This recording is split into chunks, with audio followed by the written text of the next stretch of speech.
Hey Exile, I hope you had a wonderful league start. I did, and I wanted to take the chance to share with you how my Poison BV starter performed during league start, what I think about the new league mechanic, and also what Atlas strategy I'm up to. Generally speaking, I think that the game is in a much better shape than it was in 3.19, as it feels more rewarding already, and the new mods on rares are much better than the Arch Nemesis mods. They still have their issues, for example the Mortar mod on some of them just wreck you, but other than that it's much better than Arch Nemesis. As I said, I'm currently playing my Poison BV Occultist League starter and I just reached level 91. I was able to kill the Searing Exarch, the Eater of Worlds and one Cortex boss just by wearing one Cold Iron Point dagger, the Icewing Orbit ring, and other than that just rare items. The gear progression of the build is fantastic, really.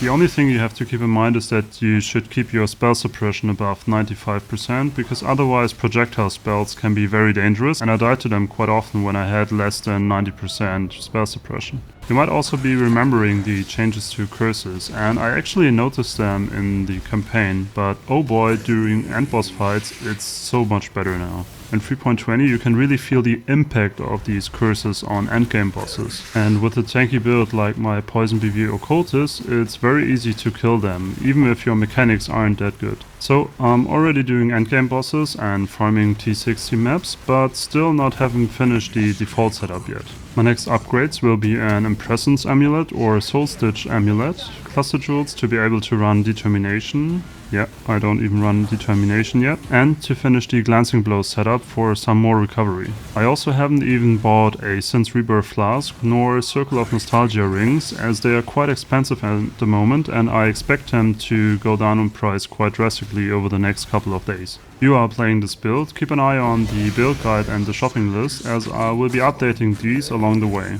Let's move on to the Forbidden Sanctum league mechanic. I've only reached the second floor so far, but haven't really tried hard yet, as Atlas progression was my main goal. Judging from my own perception and also from Twitch streams, it looks like the mechanic is almost a all or nothing mechanic. So if you want to get the big loots, you have to beat the whole Sanctum, it looks like.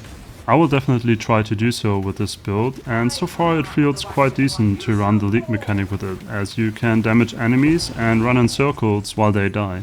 I also think that getting sucked into the mechanic feels good when you want to do it, but not if you don't, so I hope that GGG will introduce a button to toggle this on and off. Currently I have 4 favor slots, 2 watch zones and roughly 120 out of 132 Atlas points unlocked. The last couple of days I was focusing on Harbinger, Expedition and Strongboxes. Earlier I also focused on Essences, but I think they are not worth it anymore because more often than not you will get a raid boss that drops 2 Awaiting Essences in the end. My current goal is to drop Ritual into the mix and then farm the Crimson Temple map with Strongbox Sextons. Why, you may ask? Because the map has a very nice layout for the build, is quick to run and also offers many valuable divination cards for Mage Bloods, Mirror Shards, level 4 Empowers, level 3 Enlightens and more. I hope that the Strongbox drop rates weren't nerfed, but I will check once I'm there. I will now complete all the remaining Void Stones to make Crimson Temple a T60 map and then run the map with 85% quantity, Ambush, Divination, Expedition and Torment Scarabs, and also add 2 Sextons that improve the strongboxes.